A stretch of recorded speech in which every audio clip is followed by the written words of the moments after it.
This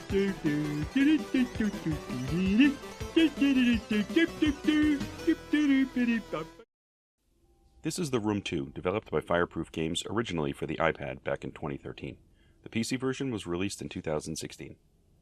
I played this mostly on the Steam Deck, and I have to say it played, and it ran very well, so I have no complaints there.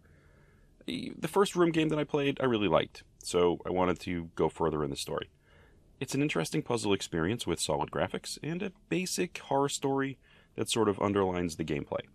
You're in a room of some sort with puzzles in front of you. They're going to be tables, boxes, and various objects. Your goal is to analyze all these items and manipulate them in whatever way that they require. You're going to open doors, move levers, and read letters that try to establish the plot as to what's going on. In terms of story, we're continuing the plot from the first game. You're looking for somebody named AS. Those are his initials, or her initials. You're basically in some odd dimension where there's this mystical element that's sort of warping reality. In order to progress and escape, you need to get through the puzzles they put before you.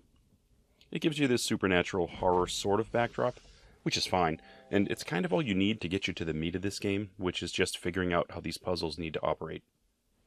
I think in general, it doesn't feel like we're left with a master story arc that you're going to fully understand by the end of this game.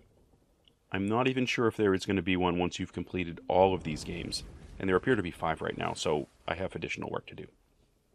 You can certainly jump into this game without playing the others, and I think you're going to find that it has the same basic focus. It's just you trying to figure out what the puzzle is and get on to the next one. The mechanics are relatively solid. I'm playing it on the Steam Deck, and it was originally created for a tablet.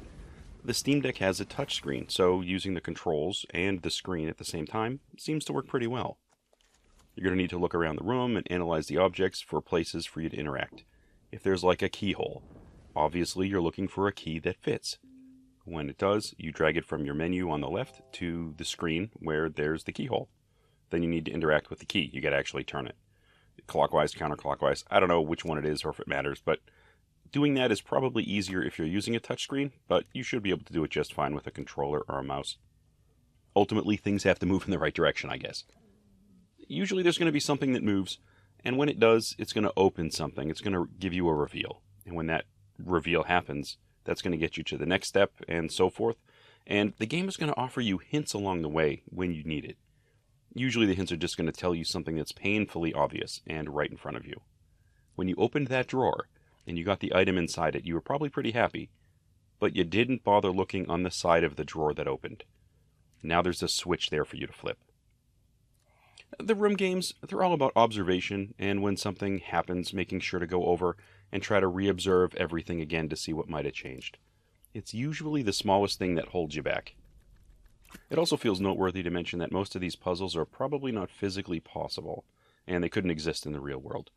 But many sort of look like they could on some level, although I imagine the construction costs of some of these would be massive. I think it's interesting to have boxes that look like they could be real, and that they could exist, and then you have the more outrageous ones that really would only be possible in fantasy.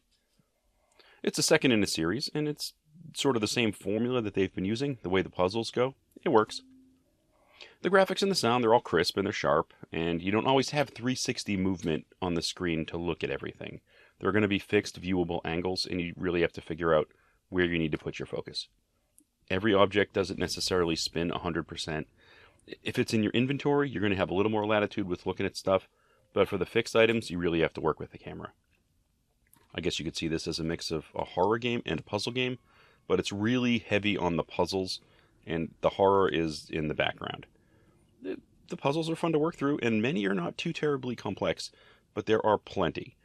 Like I mentioned before, most puzzles you're going to get stuck at because you just didn't see the thing that was right in front of you. I like the first game a lot, and this one was a natural extension of that, although it kind of feels like I got through this faster than I was anticipating. I'm not sure if that means it's an easier game, or if I was just more dedicated to it this time around. There are a total of 5 games in the series, I believe, and I've already got Part 3 downloaded on my Steam Deck, and I'm starting to work on it. It's at the top of my pile. I'm definitely curious to see how far all these games go in terms of story. Will I understand it better when I start getting to the end of it? I'm very curious if that actually plays out. But the truth is that even if I end up not liking the story, the journey is what really works here. I'm really enjoying working through these oddball puzzles. Well, that's all I have today for the Room 2 for PC. Thank you for stopping by to take a look, and I hope to catch you on another video.